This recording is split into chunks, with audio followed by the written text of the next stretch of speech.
Welcome to COGs, the inventory success podcast where we dive deep into how today's top operators source, manufacture, finance, and sell their inventory and build remarkable businesses.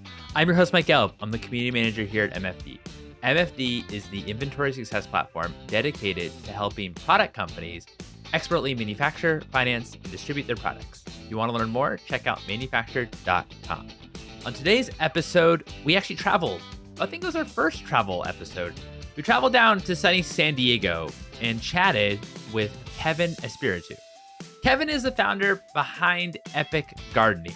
What started off as a humble gardening blog rapidly blossomed into a YouTube phenomenon. Kevin blends engaging educational content, vibrant community building, and savvy commerce by selling everything from gardening beds to bulbs to seeds to tools and much, much, much more. In this conversation, we explore the different pillars of Epic Gardening and Kevin's impressive journey as a content creator in a lot of different forms, like written with blog, video with YouTube. He also has his own podcast as well with audio. And then so becoming a very successful content creator and then also transitioning to becoming a very successful consumer product entrepreneur. And we talk about that transition or expansion rather, and also breaking down the challenges and triumphs from expanding from media to products, or from what's said a lot of the time, content to commerce. Is it easier said than done? You bet. But without further ado, here's Kevin.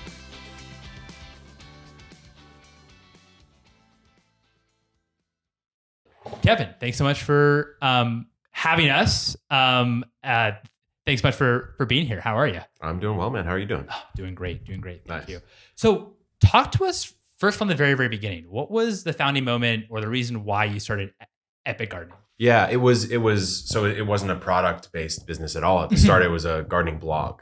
So it was a hydroponic gardening blog, to be even more specific. It wasn't even called Epic Gardening. I think it was called Xponics. Xponics. Like, because I was like, well, I want to do a hydroponic blog, but it might be about aquaponics, and X is a variable that signifies many things. So it was like the most weird name possible. So I'm very glad I changed it to Epic Gardening. But yeah, at the start, it was a way for me to get off the computer and get in the garden. And then, of course, I built a blog around that, which got me back on the computer.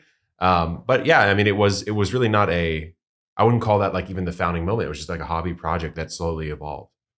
So, and how did you even get to gardening? Was it just that you were on that was like one of your main hobbies growing up, or? Yeah, I was playing video games like crazy. I'd come out of college with an accounting degree, not wanting to be an accountant, and playing online poker. And so when I quit college, or when I graduated, I quit poker, and I didn't have anything to kind of replace it with because I wasn't on the traditional accounting path at that point in time. And so I started playing video games while I figured it out.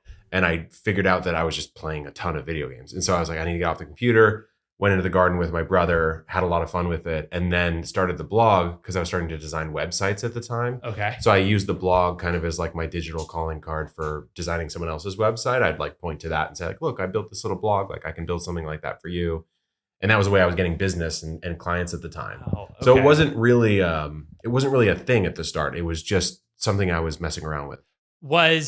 So it was kind of like a way also to get clients in terms of actually like almost like a sales channel like idea. In order like a to digital business card. For a web design business. I think this was like 2013. Yeah. So this would be back in the time when you would still maybe custom code in PHP, like modifications to a WordPress theme and like make a website for someone, And so that's what I was doing to make money back then.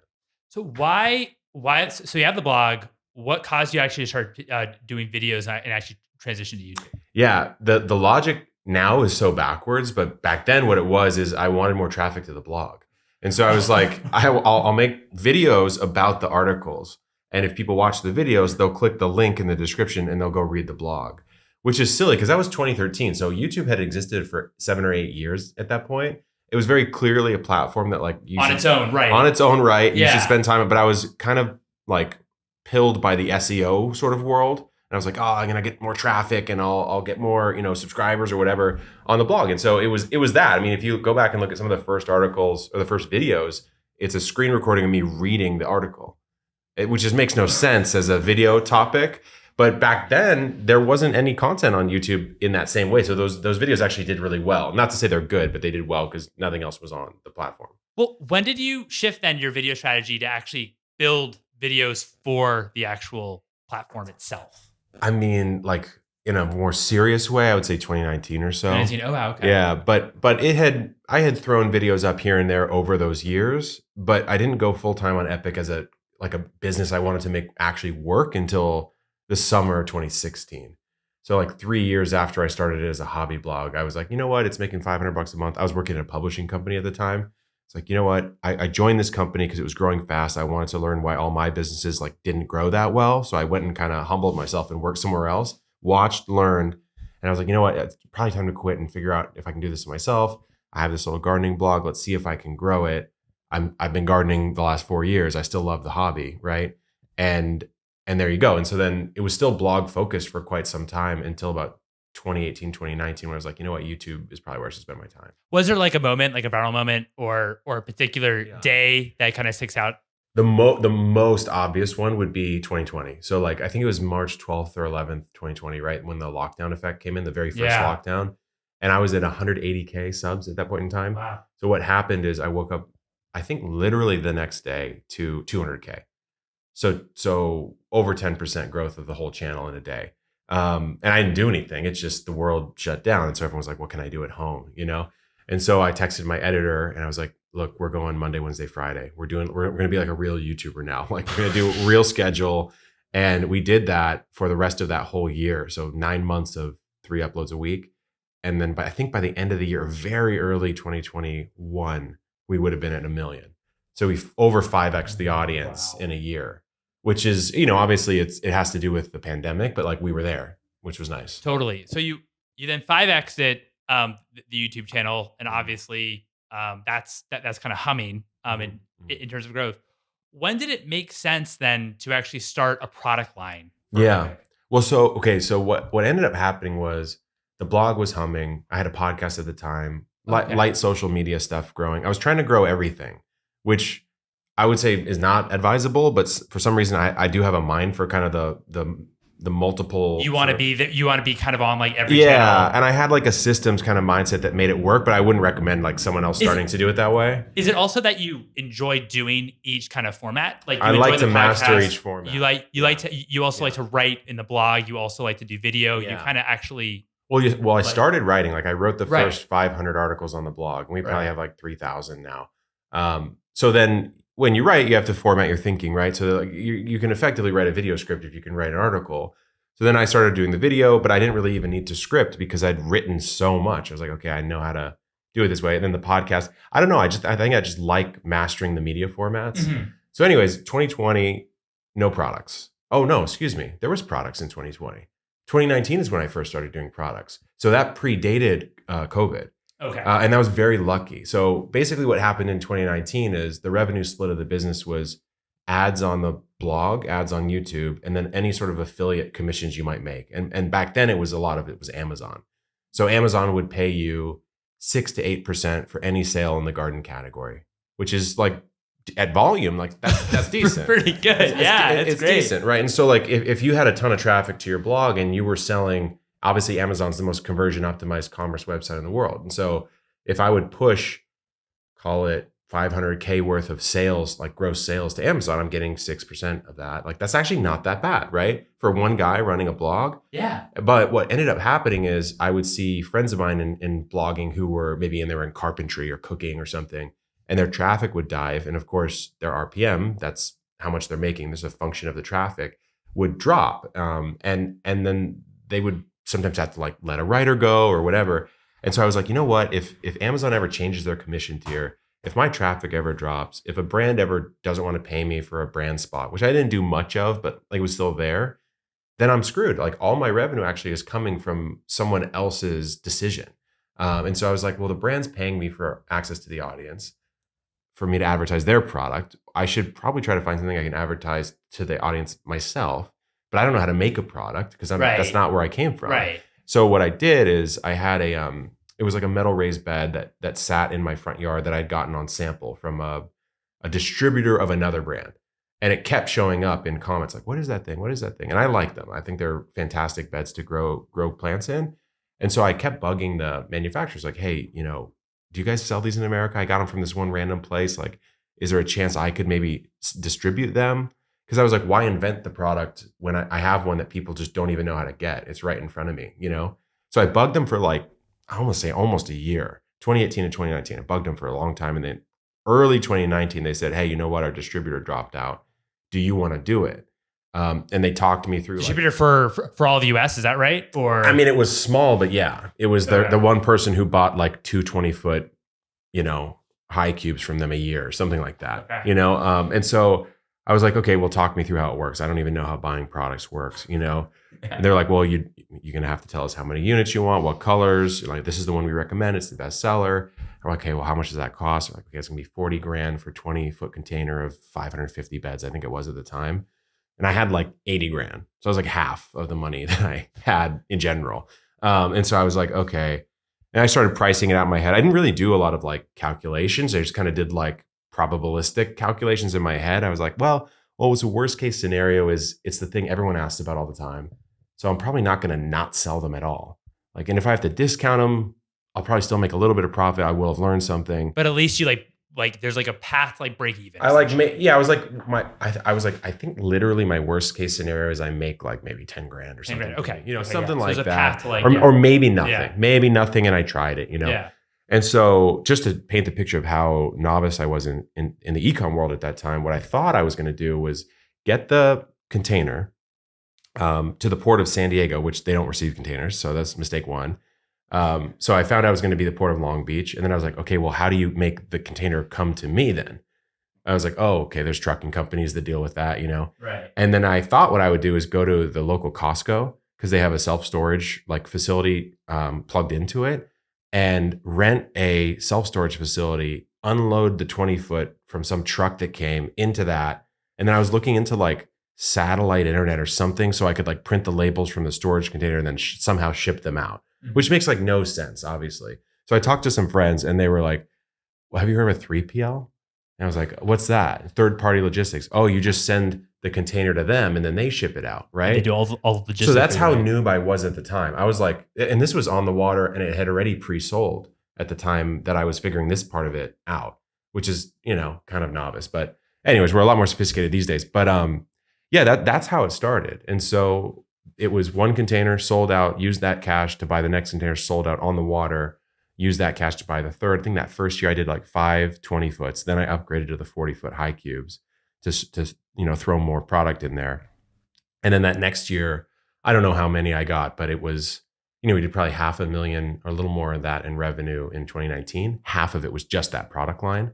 So straight out of the gate, it was half my whole business, And then 2020, when COVID happened, 2.8 million in revenue and 2.3-ish or so was the product, And so I was like, okay, well, it's staring me in the face. Like I'm clearly a product business. I thought I was a media business. Clearly I'm a product business, So then I had to become that. So, well, what percentage of revenue, kind of how quickly did that shift going percentage of revenue from making all the content to actually the product? 0 in 2018, 50% in 2019, and then 75%, I would say, in 2020. And then 2021, we got to 7.3 million and only about 600 was media. So whatever that fraction is, right. Like 90-ish. Yeah.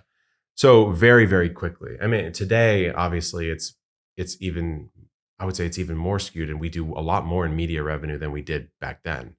But it's just, we own a seed company now. We own a lot more product. I think what's brilliant about this too is that this was a product as well, and a company that you found the manufacturer that it was really hard to find for you, right? And but you knew, just as someone that's super passionate about gardening, and obviously it built an audience in gardening, that this is actually the product that actually was really high quality and that you actually need to use. Yeah. And so you have like a really, really interesting kind of product differentiation there, coupled with your differentiation when it comes to the actual audience and community that you build. And so it seems so organic, kind of like bringing the two together. Yeah. So I don't know any other way of doing it because I just did it the way I did it. Right. And so when other people talk about how they founded their product company, to me, it's always felt like somewhat manufactured, I guess. Because to me, I was like, well, I don't have to think about if it will work because the audience is telling me it will. Or when I saw the first acquisition that we made was a seed tray. So when you garden, you usually start your seeds in like little trays and then you transplant them out. Most of them are really flimsy. And a friend of mine brought down a very durable tray with a couple other improvements that make the plant's roots develop better and the plant grows faster, easier to remove from the pot, whatever. So I saw it. And then of course, being a gardener instead of just like an entrepreneur who wants to make a business about gardening, I see the tray and I'm like, well, this is the best tray I've ever seen. Like I knew it in an instant. But then I got further validation by kind of teasing it on like, let's say Instagram. I was like, what do you guys think? Like these things are really cool. Like they can do this. You can stand on them. Like they don't break, And then people are like, do you have it? Do you have it? Can I have it? Can I have it? And I was like, okay, no, I don't have it yet. So I made a deal with Diego, who's now our lead product designer on the team. And I was like, can I be your sales engine? Because you have the product, you don't have the sales engine. And so we would drop them. This was like 2021, February, maybe 2020. And they would go in like 20 seconds. Is an injection molded product. So we'd build up 3 days of injection molding capacity, right? Or supply. And then we would just release it on the store and it would be gone. And so I was sorry, closed again, check in next week. Well, we literally press more of them. And so then at that point, Epic became like 97% of all of his revenue for that line. And so when I had raised some money, I went to him and I was like, look, man, I'm 97% of the business. I think it'd be really cool if you wanted to just join. I'll buy all the assets and I'll give you a job here. And you can just extend this line because there's a lot more products we could make in that.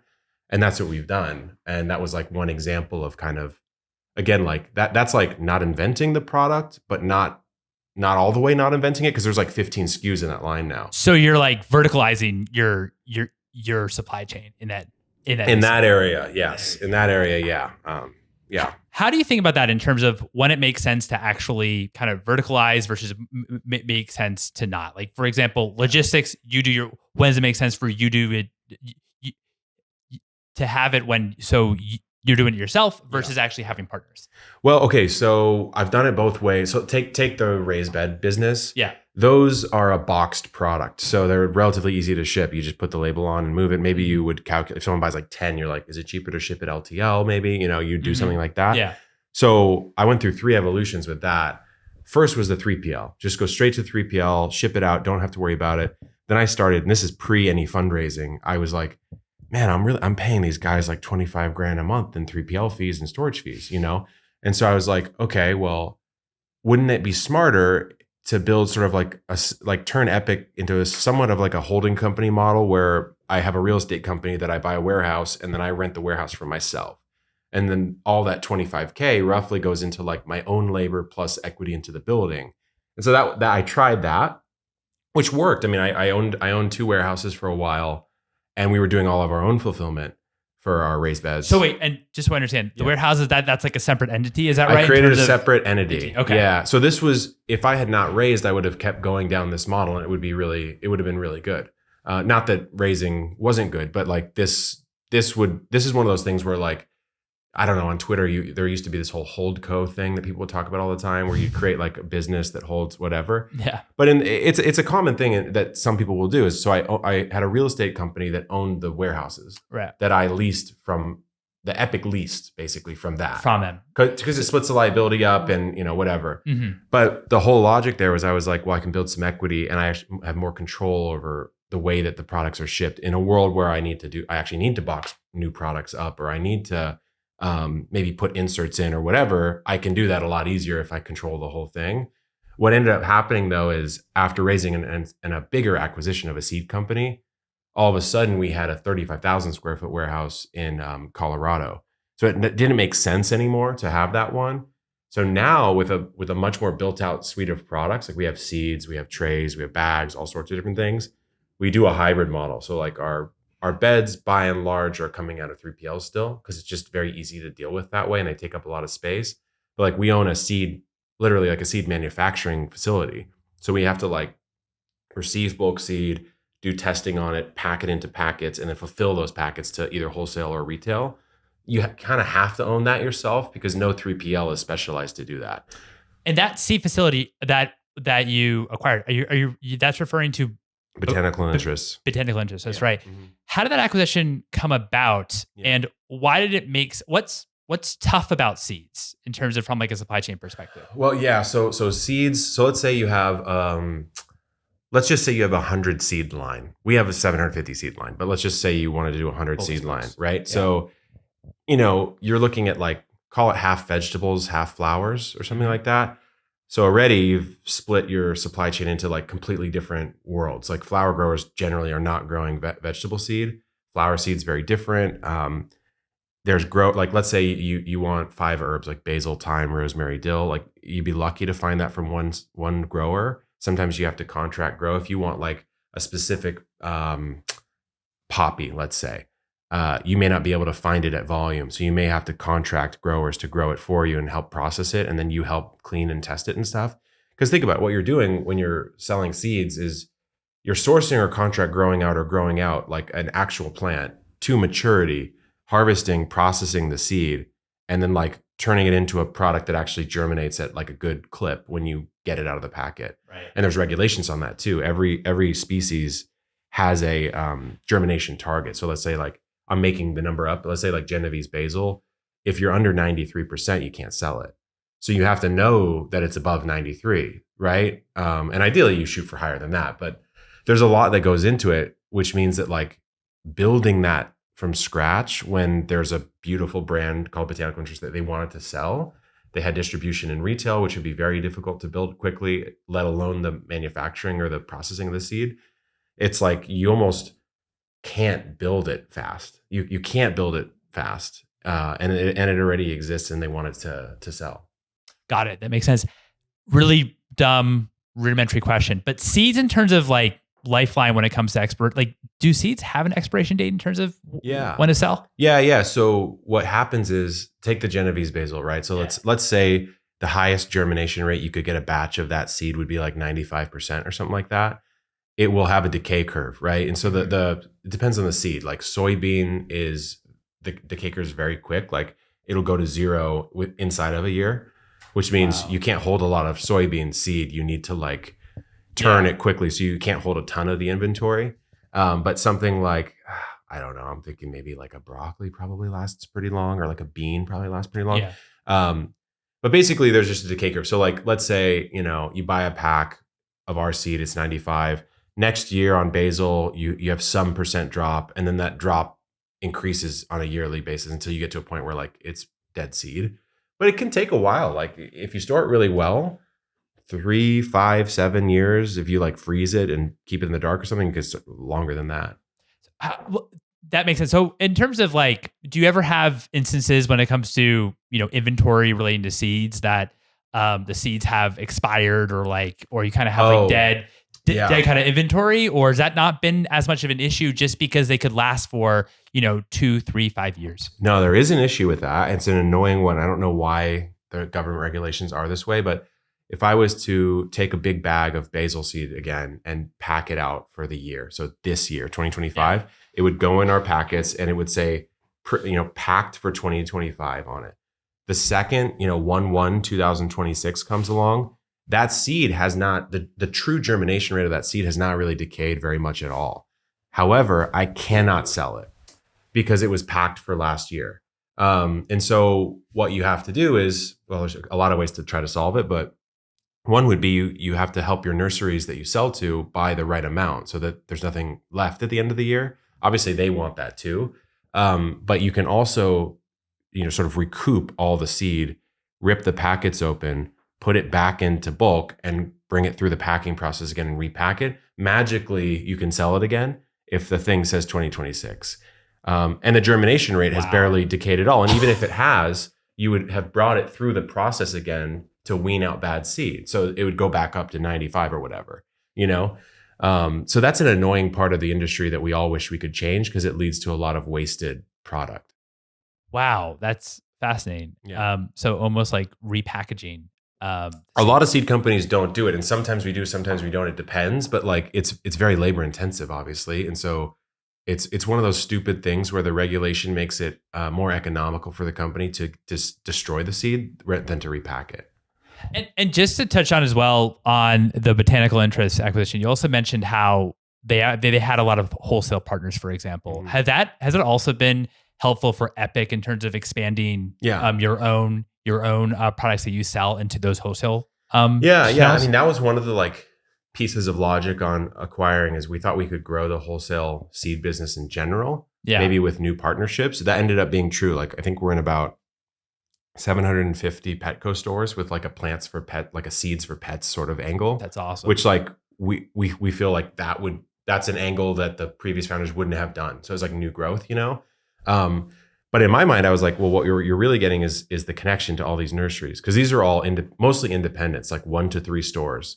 So it's a lot of relationship building to get those. A lot to manage too, I'm sure. Yeah, a lot to manage. And so I was like, well, okay, well now I know I have an engine in the world of content that helps me understand what our audience really likes in the garden. So like take the trays, for example, I was mentioning. Okay, well, I validated that via the audience, and then I validated it via direct to consumer. And now I have 5,000 plus, sites that I can say, do you want a thing that we know sells? Like we know it sells because we've already validated it. It's not like some new wholesale product we're pushing. So we can say, look, it's going crazy over here. And so we've designed these like little, I forgot the term, but it's like an end cap little stand up cardboard sort of display thing. And some stores are starting to pick those up, which is cool, And so could we have done that in the past, like without buying the seed company? For sure, but you'd have to build a sales team, you have to build wholesale, like you'd have to build all of that, Yeah. So we got that with the acquisition. Can you talk a little bit more specifically about the flywheel that you built when it comes to how you think about that content x commerce? I know that this gets talked about all the time, but just like your approach when it comes to also releasing new products, ideating on new products, how you think about the audience community that you built, and as well as coupling that with products that will satisfy and help that community. Yeah. I mean, I think about it differently today than I did maybe 2021 when this kind of was like more of a hot term, but these days, like I think of it more as like the validation phase instead of like the whole product is going to live or die on if the audience enjoys it or not, because we have a lot of other channels that it can sell through now. Right. Like we can go to Amazon with, we got on Amazon in October of 24, should have done it sooner, but we're there now and we're like double or tripling month over month rev. Right. So like clearly we should have been on there sooner. But what's interesting is the products that are working there are not. Why weren't you on there sooner? Just wondering. What was the logic? The logic was, well, a lot of our products we just simply wouldn't have been able to meet all of Amazon's requirements as far as SLAs and stuff like that. Like we would have lost buy box and been penalized and all this sort of stuff. A lot of other things going on, a lot of other issues going on in the company. It's just too much to handle, But we finally got on, and so now like there's a lot of ways that the content to commerce flywheel starts to work that are sort of manifesting it in ways that are different than they used to. Like in the past, it was simple stuff like I would tell you, right? Like show the tray on Instagram, people like it, people buy it, and there you go, right? Mm-hmm. And now it's like, well, really, the more people we help with the content, the more visible the content is, the more the Epic Gardening brand name gets out there in general. And so someone might just all of a sudden the direct searches that are typed in the search box on Amazon for Epic Gardening just goes way up, right? So I don't even need the product. I don't even need to flaunt the product in the video as much as just make the video, And so that's what we're noticing, and that's why our Amazon's growing so fast right now is because there was already latent untapped demand for organic on Amazon, like by our brand name, by our product names, like there's like Epic Trays, and so I was like, yeah, let's just change the name of the trays to Epic Trays. I don't know why we named them something else. Just that's what they're known as. Let's just call them that. And all of a sudden the trays start to go, So yeah, there's so many ways that it plays in. Yeah. I mean, it seems like definitely maybe a trend in content is as well, maybe subtle product placement as opposed to, hey, like, this is a great tray or whatever product is there, but like a lot more kind of subtlety. It actually goes a lot it goes a lot farther with the consumer. Yeah. I mean, I think there's that whole Gary Vaynerchuk, like jab, jab, jab, right hook kind of thing. I don't know if you're familiar, but like give, ask. And I think if you try to like toss it in QVC style in every video, like, oh, by the way, these are this, it starts to get old. And if you passively use the products and you just call them by their name, or like really good example of what you're saying is in our what to plant in March or April or June, whatever month videos that we do, we just show the seeds from our line. So he's like, yeah, here's the celery that I like. It's the Marengo celery, and it's our packet. Our packets are very distinctive. And so I don't really care if you buy our seed at all in that video. But if you were to buy our seed, I don't need to say, and you can get it on our store, because they'll go there or they'll walk into the nursery, and we're in 4,700 of them, right? So it doesn't really matter if I tell you to go buy it or not. When you see that packet, you'll still go buy. You'll still probably pick that one. Yeah. Got it. No, that makes sense. What are also your gross margins when it comes to inventory versus the affiliate SMBs? Misunderstanding unit economics. Yeah, the unit. I mean, so the question is more about like what is the gross margin differential? Yeah. I mean, you're trying to hit. I'm trying to think. I don't have a great comparison because there's nothing I sold an affiliate that there's an exact replica for that I would have sold direct, like as a product we own. But I mean, it's like double or it's like triple. Triple, probably. okay. It's got to be at least triple, because you're making the product yourself. I was about to right? say, because for all the headache that goes into managing the inventory, buying the inventory, manufacturing, everything like that, you better, it has to be triple or else. It has to be, it has to be. Well, I saw a tweet from one of the guys who runs the Operator podcast. I forgot which one it was. But they were basically like every D2C success I've seen has 80% gross margins, or more. Yeah. And I was like, okay, well, be nice to be in cosmetics or skincare, But seeds are quite good. Other parts of our business aren't as strong as seeds, though. Got it. Yeah. Got it. Well, how also do you think when in terms of the product line, there's certainly a lot of products that only make sense, for example, in wholesale, and and products that make sense for, or work really well D2C because they have that really high gross margin, as well as the basket size maybe is just a lot larger. Mm-hmm. Where do you think about the product sets for you? Because you have the seeds, and also you have more durable products as well. Yeah. How do you think about managing that when it comes to D2C or maybe e-com versus wholesale?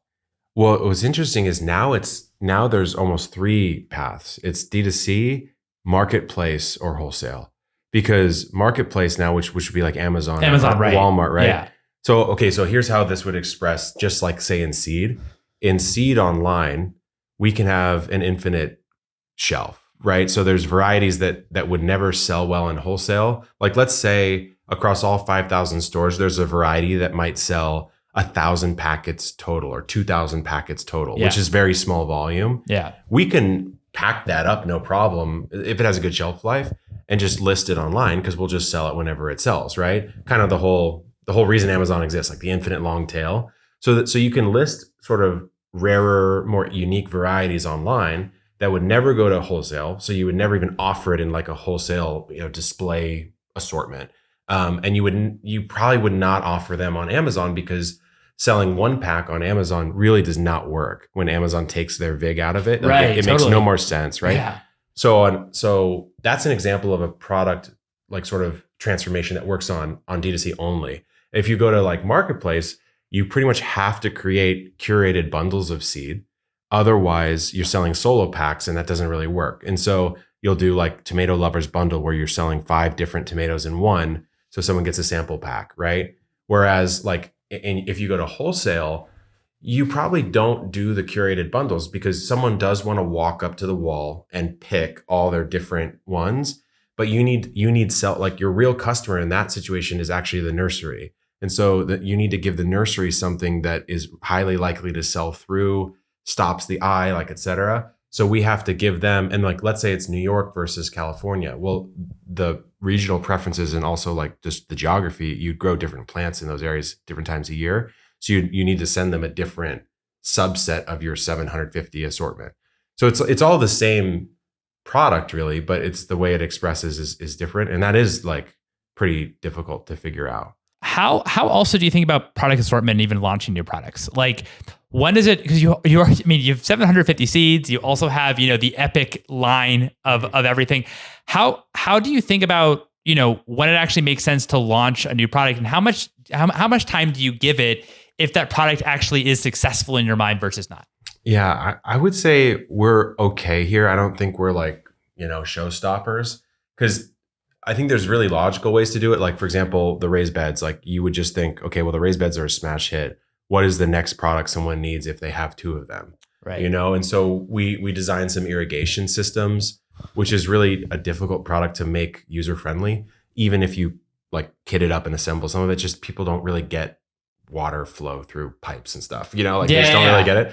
And so we tried. But could that be like more of a wholesale channel for could be for it people? could be. Or? I mean, the thing is, it did well. It's just that our product packaging and instruction chops weren't really strong then. So people were like, once I finally figured out how to set it the hell up, I've never touched it again. But it took me an hour and a half to figure that out. Right. So we're relaunching that one with like better instructions and stuff. But we've definitely had whiffs. Like we tried to make a wooden bed because wood is the predominant style of raised beds.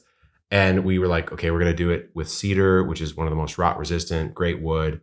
And we're going to do like a custom profile on the side and et cetera, et cetera. And the manufacturing partner we had, like we just ran into some issues with the quality of the actual bed itself. And then it wasn't differentiated enough to make a splash in that market. And most people came to us for metal, not wood. And so we didn't really have that customer, you know? So we put a lot of resource, like team time, not really money, but a lot of team time into it. And it just didn't do that well. And we're like, why are we spending so much time trying to do this when the other beds are like autopilot selling like crazy, you know? Totally. No, that makes a ton of sense. How also do you think about the overall positioning for Epic in terms of like price point? Do you consider yourself kind of mid-market, premium? I would say we're slightly premium, but we're not premium like in the luxury sense. We're trying to be premium in the quality sense. So like the trays, they're more expensive than the cheapest trays you can get by quite a bit, but they never break and you don't throw them away after one season. So it's kind of like a buy it for life type thing.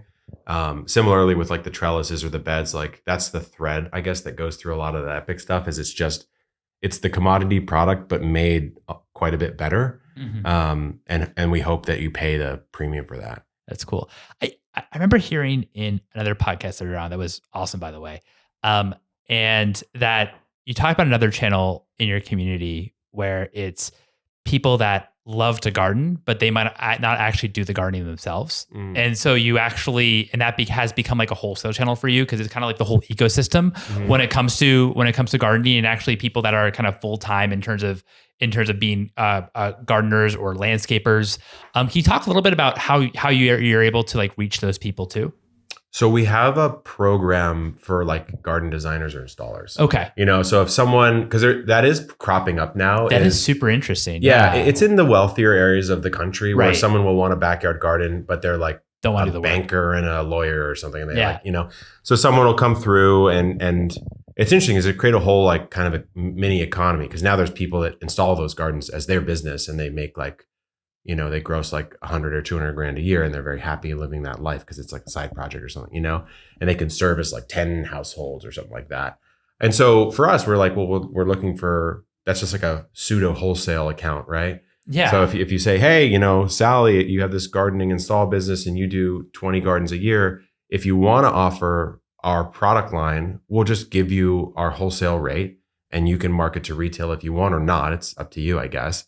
And it's just a way to sell beds to the middle of the market, I guess, like not to Home Depot and not to the end consumer. Got it. That's really helpful. And what percentage of the business typically is, would you say, of the three channels, let's call it, you know, as you say, D2C, online marketplaces, and then wholesale, what's typically like the percentages of the business, and where do you want the business to go? Do you want it to go much more the wholesale route or boost another area? It's hard to grow the D2C side.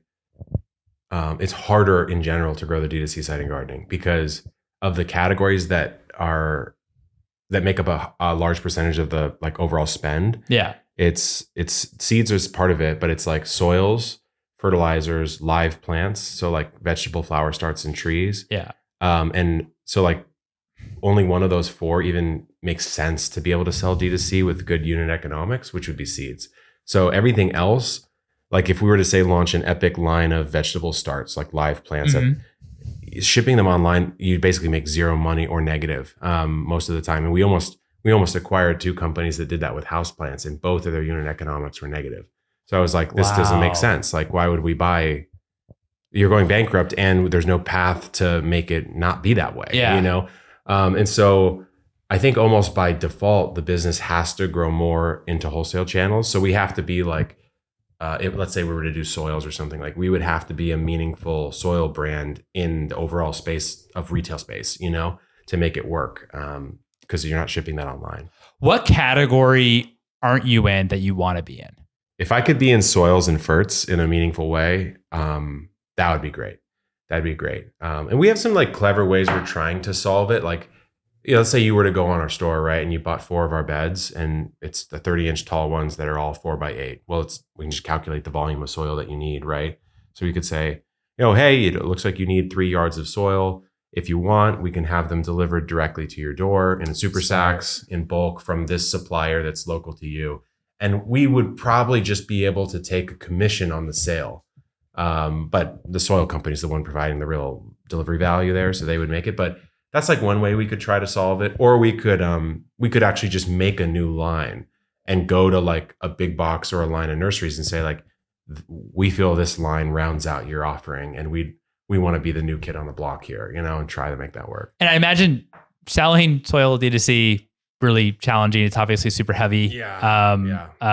And it's crazy because like the moisture content in the soil obviously affects your shipping economics, but that's variable because you're mixing it in bulk. So you'll have little pockets that are like bone dry and some that are very wet, and like the same bag would ship twice as expensive, Yeah. There are companies that do it on Amazon. I'm amazed, but we're not one of them.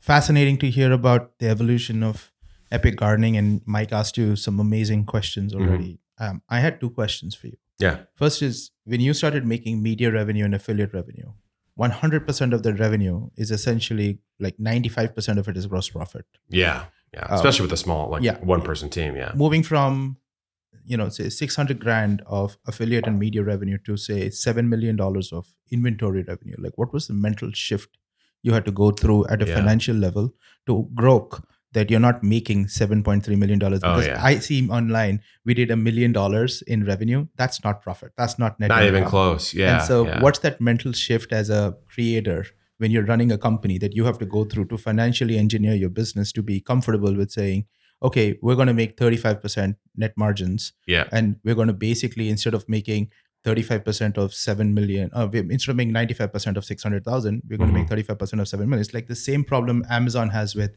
AWS versus e-com. Yeah. Right. So how do you do that mental shift? Yeah. Well, what's weird is, okay, well, here's what was weird for a while. And it stopped about 2.5 years after selling products. My acquisition cost or any advertising cost was a negative number because the media is what sold it. So I ran no ads. And so typically like take a D2C brand, typical like scaling D2C brand might spend like 30% of their revenue on ads. I spent 0 and I made money from the things that sold. So of the 7.3 in that particular year, it was anomalistic because it broke the typical D2C, but then once we started tapping out of the organics and like maybe more competitors came on and there was the supply demand structure was more balanced, then you're right. Like it was a shock to the system because you go, okay, well, we cleared however many millions on the beds and we're keeping what now? And then you have to really start getting into like, that's when I started learning about like cash conversion cycles and terms and all the arbitrage that you can do with that stuff.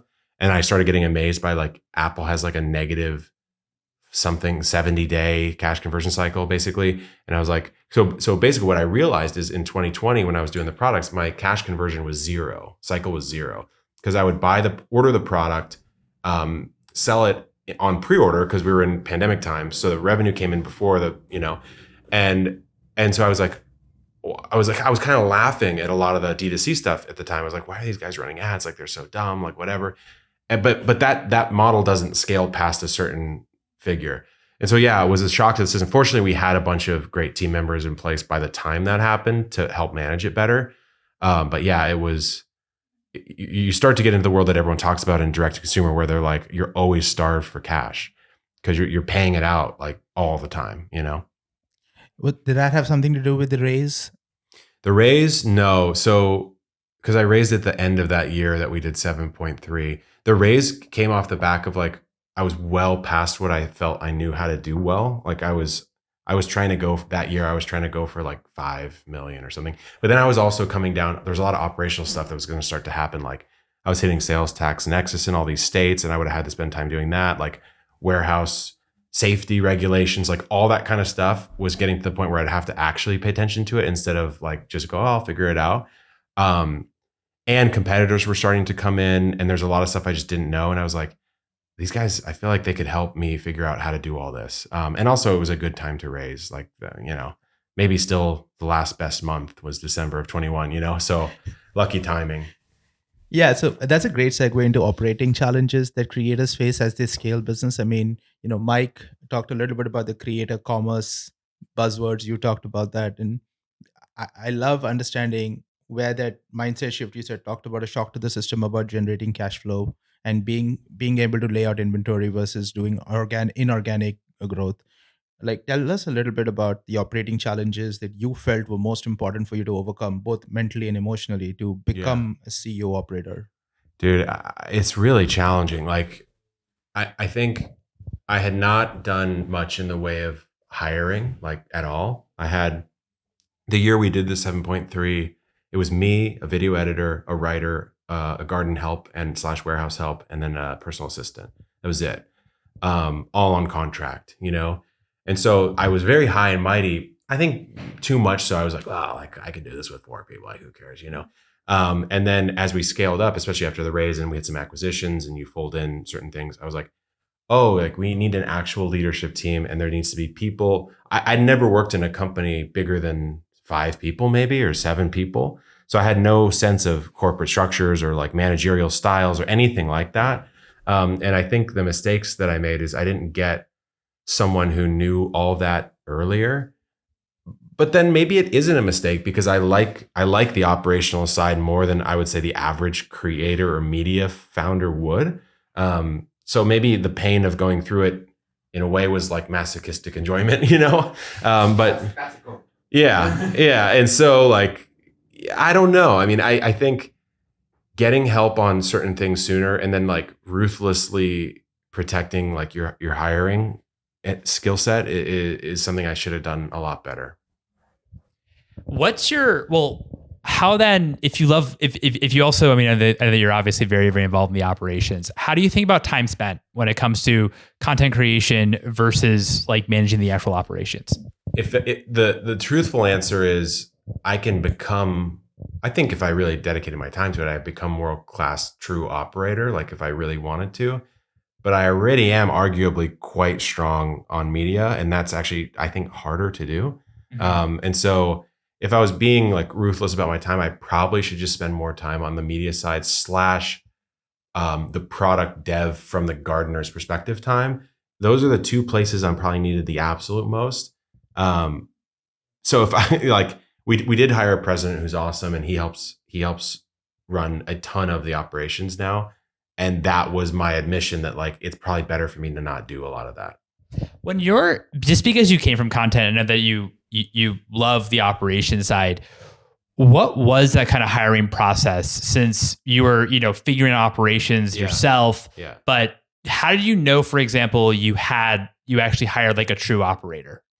Well, so here's what happened. So when we did the raise, a VP from my investing group came to help, like just boots on the ground, because there's literally almost no one. And so he came in, he wanted to be on the operational side, and they had a couple acquisition targets like teed up. And so he was there to kind of help build and just do whatever. And by the time we got to, so that was been December 21, November 22, we were a 90-person company. And he was the only other exec on the team at that point in time. So we bought the whole seed company with me, who I was like, derogatorily speaking, a YouTuber, right? And Linus, who was very talented guy, but had also not operated a company at scale, right? And so we were like, look, we did the deal when we did because it was happening, like this moment in time. But if I could have gone back, I probably would have hired some sort of like M&A style integrator type person at that point in time, and I probably would have hired even one leader prior to that raise, because by the time we got to that acquisition, by the time we got to that, we were already 24 people just at Epic. with two sort of twin head kind of leaders. And so I would have hired like someone to help us scale that, you know? No, yeah, that makes sense. This has been amazing. Our final question that we always say on the pod is, what do you value more? $100 cash or $100 COGS? Your inventory at Epic. Well, it's hard because it depends on the product line, you know? Like seeds, $100 COGS, I'd jump off a building, you know? That would be terrible because our seed COGS are much lower. Is that what you mean? I mean, like the value of the COGS itself. Yeah. So like $100 of like COGS of like seeds, for example. I see what you mean. Or beds versus like $100 cash. Oh, I would have to value the COGS, right? I mean, I would take the $100 COGS in seed then. Okay. Because that's our highest margin product, right? There we go. I mean, yeah, 100%, 100%. Yeah, of course. Yeah. Cool. Awesome. Well, Kevin, thanks so much for being here and joining us. Really appreciate it. Thanks for having us, man. Thank you. Yeah, appreciate it. And there you have it. It was a pleasure chatting with Kevin. Kevin, thanks again so much for coming on the podcast and for having us down in San Diego. Definitely check out epicgardenings.com if you don't know Epic Gardenings. Just incredible. And thank you so much for subscribing to this podcast, Recogs. I hope this was helpful. We really want to try to help and be an educational platform for operators on the operations side when it comes to building consumer product companies. Thanks for listening.